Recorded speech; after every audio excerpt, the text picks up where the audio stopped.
My sister scheduled her wedding on my graduation day. She got the attention she wanted, when no one showed up. I was the first person in my family to go to college. Not just college, but medical school.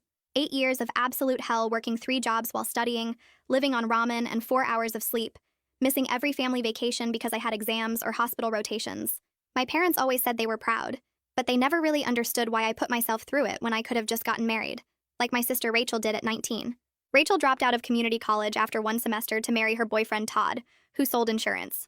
She spent the next 7 years having 3 kids and complaining about how hard her life was while I was pulling 36-hour shifts at the hospital. When I finally matched into my residency program, I called my family with my graduation date circled in red on my calendar, May 15th. I'd already bought my parents their plane tickets as a surprise. My mom cried on the phone saying she couldn't wait to see me walk across that stage. 2 weeks later, Rachel called me screaming with excitement about her news. She and Todd were renewing their vows for their 8th anniversary and having the big wedding they never got to have. The date? May 15th. I told her that was my graduation day, and she said I'd had plenty of graduations before, so missing one wouldn't kill me. When I reminded her this was medical school, not some random ceremony, she said I was being selfish, trying to make her change her date when she'd already put down deposits.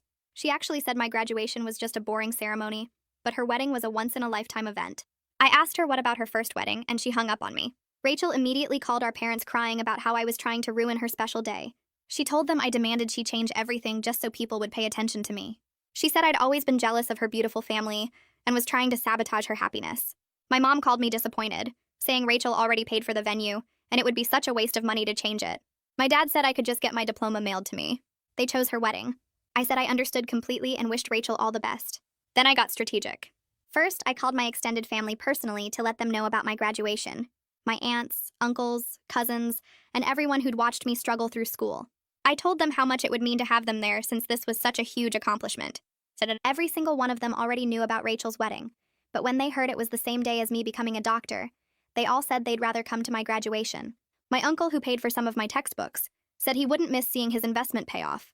My grandmother, whom Rachel was counting on to pay for the flowers, said she'd rather see her granddaughter become a doctor than watch Rachel get married again to the same man.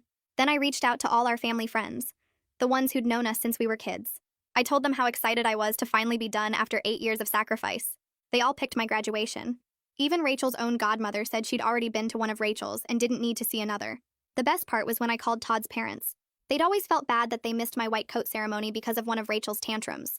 When they heard she scheduled her vow renewal over my medical school graduation, Todd's mom was furious. She said Rachel was selfish and they'd be at my graduation to support someone who actually accomplished something. 2 weeks before the big day, Rachel realized her guest list had shrunk